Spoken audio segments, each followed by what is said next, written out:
Hello, എല്ലാവർക്കും നമസ്കാരം. ഞങ്ങളുടെ വിവാഹ വാർഷികം പ്രമാണിച്ച് ചെറിയൊരു ഔട്ടിങ്ങിന് പോയതാണ് കേട്ടോ. എവിടെയാണെന്നോ? തിരുവനന്തപുരം മൃഗശാലയിൽ. സത്യം പറഞ്ഞു കഴിഞ്ഞാൽ ആദ്യമോൾക്ക് ഇതൊരു പുതിയൊരു എക്സ്പീരിയൻസ് ആയിരുന്നു. ഡിസംബർ 15-നാണ് ഞങ്ങൾ പോയത്. ഞായറാഴ്ച ആയതുകൊണ്ട് തന്നെ നല്ല തിരക്കുണ്ടായിരുന്നു അവിടെ. 30 രൂപയാണ് അവിടുത്തെ പ്രവേശന ഫീസ് കേട്ടോ. രാവിലെ 9 മണി മുതൽ വൈകിട്ട് 5:15 വരെയാണ് പ്രവേശന സമയം. തിങ്കളാഴ്ച അവധിയാണ്.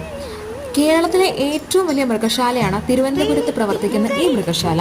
1857-ലാണ് തിരുവനന്തപുരം മൃഗശാല സ്ഥാപിക്കപ്പെട്ടത്. പക്ഷിമൃഗാദികളെ അതിന്റെ സ്വാഭാവിക ചുറ്റുപാടിൽ സംരക്ഷിച്ചിരിക്കുന്നതിനാൽ അവയുടെ ജീവിത രീതികളെക്കുറിച്ച് മനസ്സിലാക്കാൻ സന്ദർശകർക്ക് അവസരം ലഭിക്കുന്നു. 50 ഏക്കർ വിസ്തൃതിയിലാണ് ഈ മൃഗശാല സ്ഥിതി ചെയ്യുന്നത്. ഇന്ത്യൻ വംശജരും വിദേശ വംശജരുമായി ഏകദേശം 75ഓളം ജീവജാതികൾ ഇവിടെയുണ്ട്.